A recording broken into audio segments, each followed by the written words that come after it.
Eyes, and then I'm also very particular with the hands and feet. I don't know why, but the first is eyes talaga. Nightgowns. I prefer nightgowns than pajamas or anything else. Gusto ko yung mga dresses na sleeves. Marami kong Winnie the Pooh, Sweetie, ganyan. Anything comfortable sa nightgown. Yes, I do cook. I enjoy cooking a lot, but I don't have time to cook it. So it's really my sister who cooks more than I do. Favorite naman, I just like Italian and American food. So I also like Japanese. But really, it's Italian. Mas hag ako kasi mas ko yung bang comfort and I don't know, but I guess when it comes to hugging, you just feel very comfortable, at peace, and warm at the same time. Parang wala pa naman. Kasi I'm really, I'm a shy person. I'm very conservative. I guess I'm not the type of person who would do crazy things, diba? And regret doing it in the future. So, wala pa naman. I'm really not experimental or what. Ganyan. Non-showbiz best friend. I have 3 best friends. They've been my best friends since we were very small. So, we crossed in school.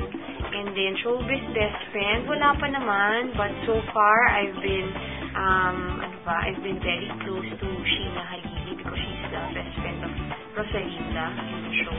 So, we're really getting to know each other better. And she's been so nice and helpful to me. So, yun, hopefully more fun in the future.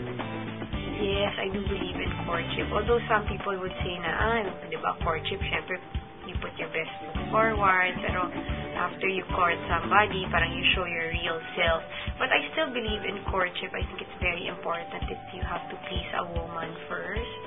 Papakiligin mo muna, and you show the person what you have and what you can do. So it's very important to, oh gosh, wala naman. I'm really not a flowers, chocolates type of person. I'd rather be given chocolates than flowers and letters. Yan, important. I'd rather be given letters. Diba? Para you see how a person feels and you know if the person is sincere or anybody. Ano talaga, as long as, like I said, it depends on the network.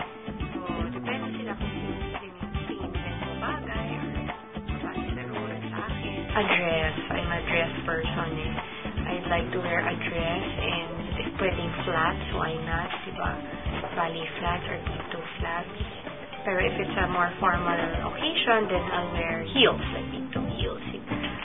I think time, attention, time, understanding also. Somebody